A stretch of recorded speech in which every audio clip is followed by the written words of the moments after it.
Today, I'm going to talk to you about goal setting and how to select goals that will move your business forward.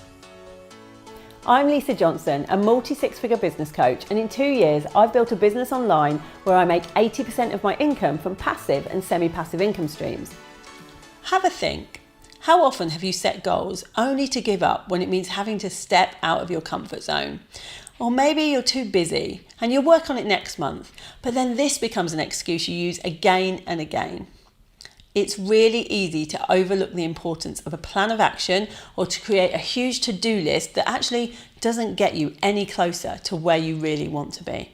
But if you work with me or you're a part of my Facebook group, you'll know that I always encourage you to carry out purposeful actions that move your business forward. Here are some of the key ways to effective goal setting and achieving. Okay, let's say you've got goals. Good. But do you know why you set each of those goals for yourself? What will achieving that do for your business and for your life as a whole?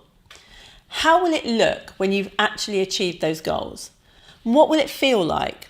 How will you know you've done it? Whether you use SMART or clear goals, take some time to decide what success means to you and exactly what you need to do to reach your ultimate vision. Write it down, whether it's in a statement at the top of your business plan or in the journal you write in daily. Keep it where you can be reminded of what it is you're setting out to achieve. If someone picked up your plan, would they know where you want to be, why it's important to you, and how exactly you're going to get there?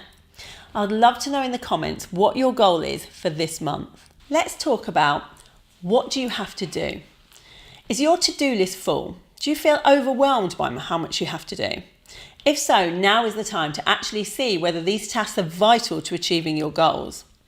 So here's a helpful little question for you to remember every time you go to add something else for you to work on. And the question is this: by doing this, will it bring me closer to my ultimate vision? If the answer is no, or even maybe, then it should go. And if you really can't let go of it, then outsource it because it doesn't directly need you to do it.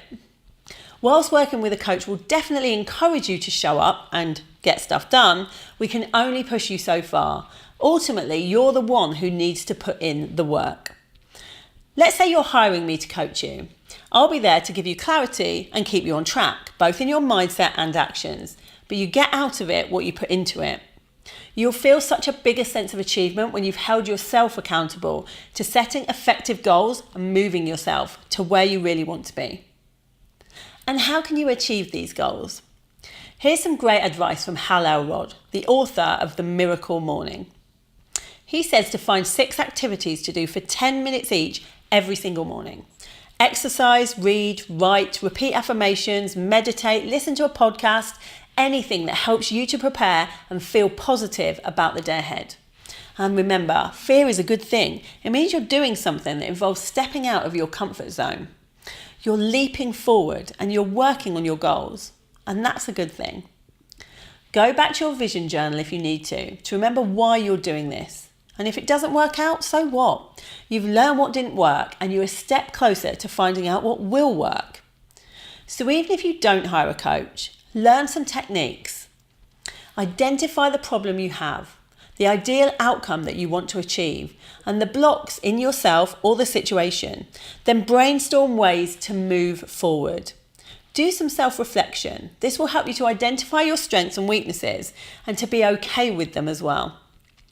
And if you're lacking motivation, then spend time doing something that does motivate you before you return to what you really need to do.